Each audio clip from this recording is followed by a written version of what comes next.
아침을 여는 말씀.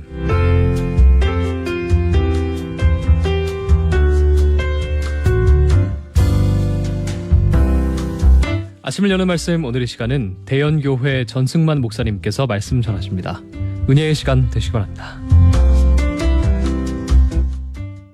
방송가족 여러분, 안녕하세요. 오늘도 하나님의 말씀과 함께 일터로 나가시는 여러분 모두에게 하나님의 크신 은혜와 평강이 함께 하시길 간절히 바랍니다. 그리스도인으로서 세속적 가치가 지배하는 일터에서 직장 생활을 하거나 사업을 하는 것이 쉬운 일은 아닌데요. 그렇다면 그리스도인들이 이 세상에서 어떻게 살아야 할까요? 예수님의 수제자였던 베드로는 베드로전서 2장 9절에서 그 당시 그리스도인들을 향하여 이렇게 말씀합니다.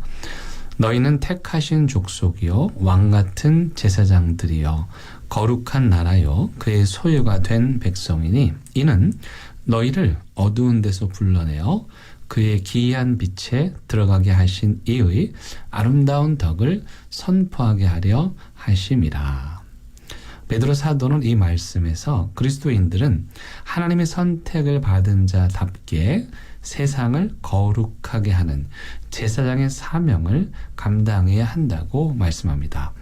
사실 이 말씀은 베드로 사도가 구약성경 출애굽기 19장 5절과 6절의 말씀을 인용한 것인데요.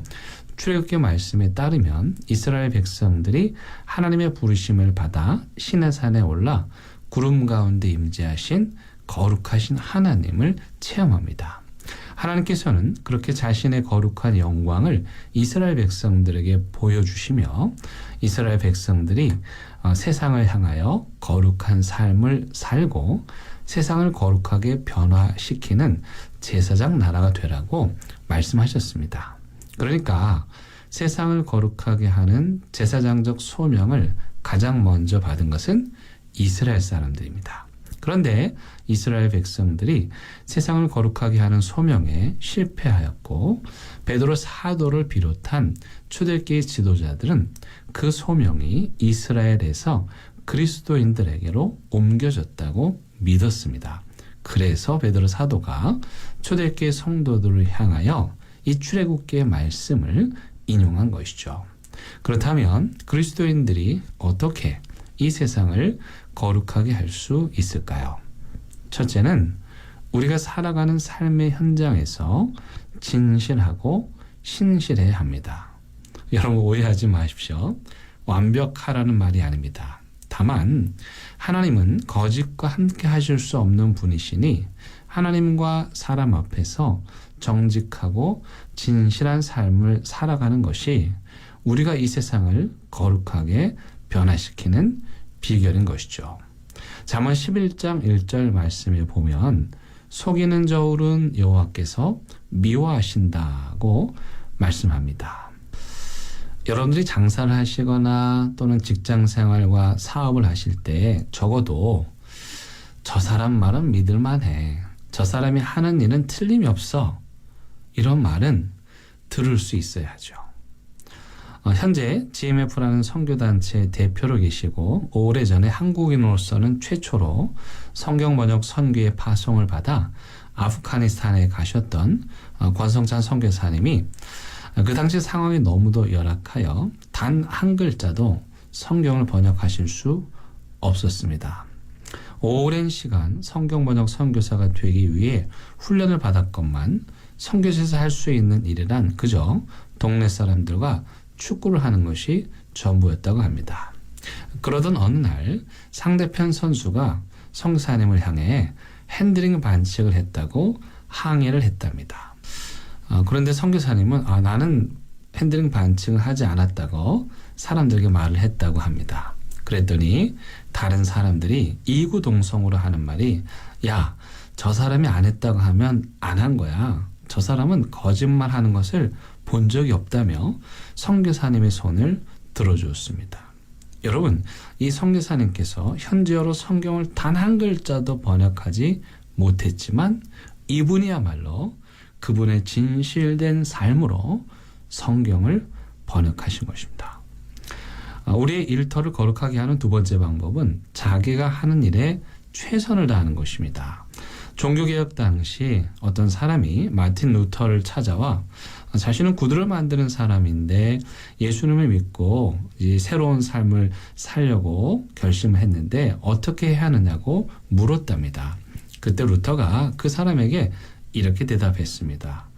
기독교인 구두수성공이 세상을 거룩하게 하는 방법은 구두에 십자가를 그리는 것이 아니라 세상에서 가장 튼튼하고 좋은 구두를 만드는 것입니다.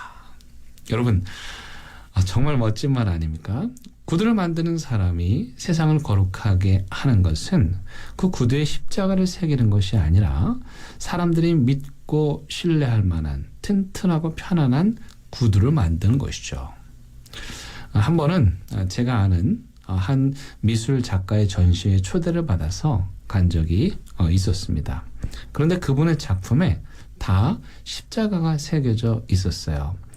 그래서 제가 십자가를 좋아해서 작품에 십자가를 그린 것이냐고 물었더니 그분이 자신은 크리스찬이기 때문에 기독교의 가장 대표적인 표현인 십자가를 그린 것이라고 말씀하셨습니다. 그래서 제가 조심스럽게 그분께 이렇게 말씀을 드렸습니다.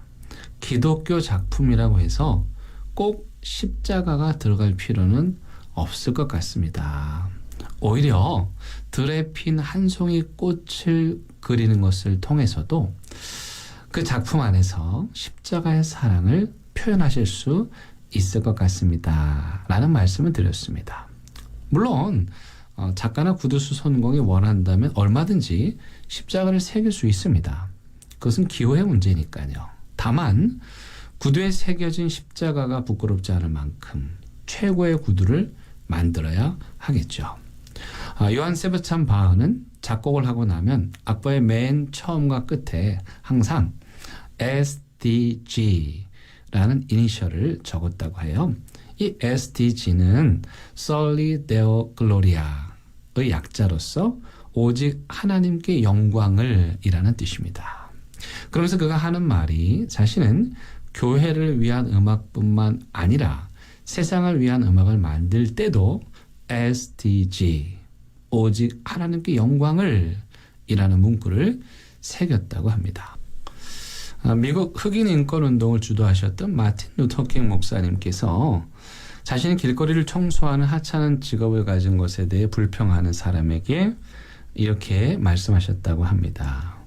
당신이 거리를 청소할 때 미켈란젤로가 그림을 그리듯, 베토벤이 작곡을 하듯, 그리고 섹스피어가 시를 쓰듯 그렇게 청소를 한다면 아마 하늘에서 당신을 가리켜서 가장 거룩한 청소부라고 말할 것입니다. 라고 말씀하셨다고 합니다. 세 번째, 세상을 거룩하게 하는 삶은 연약한 자들의 편이 되어주는 것입니다. 저는 개인적으로 24시간 릴레이로 그것도 며칠씩 기도하는 것을 그리 선호하지 않습니다. 그런데 최근 네덜란드 암스테르담에 있는 한 교회에서 500일이 넘도록 릴레이 예배를 드리고 있다고 합니다. 그 이유는 불법 체류자 신분으로 전락하여 우즈베키스탄으로 쫓겨날 위기에 처한 아리아나 바바얀츠 가족을 보호하기 위함이라고 합니다. 네덜란드에서는 교회에서 예배를 드리는 중에는 경찰이 교회에 들어올 수 없다고 합니다. 이에 이 교회 목사님과 성도들은 경찰이 이 가족을 체포하지 못하도록 하기 위해서 그 긴 시간 동안 교인들이 돌아가며 쉬지 않고 릴레이 예배를 드리고 있는 것입니다. 그 교회 목사님께서는 자신들의 행동이 인권운동으로 비춰지는 것을 원하지 않는다며 자신들이 하는 일들은 하나님을 믿는 자들의 당연한 삶의 결과라고 말씀하셨습니다. 개인적으로 릴레이 기도를 별로 선호하지 않지만 저런 경우라면 저도 릴레이 예배를 드릴 것 같습니다. 그런데요, 오늘 말씀을 들으시면서 부담을 가지실 필요 없습니다. 왜냐하면 하나님께서는 초대교회 성도들처럼 힘이 없어서 뿔뿔이 흩어질 수밖에 없고 나그네 인생이라 불렸던 그런 사람들을 통해서 세상을 거룩하게 하셨기 때문입니다. 사랑하는 국동방송 가족 여러분, 오늘도 삶의 현장을 거룩하게 변화시키기 위해 거룩한 삶을 사시는 여러분 모두에게 거룩하신 성령님께서 힘과 능력을 주실 줄로 믿습니다.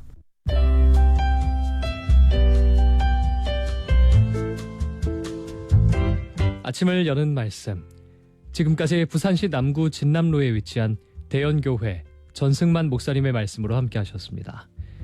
오늘 방송 들으시고 신앙생활에 도움받기를 원하시거나 예수님을 구주로 영접하기 원하시는 분들은 051-628-2260 대연교회로 연락 주시거나 051-780-2828 부산극동방송으로 연락 주시기 바랍니다.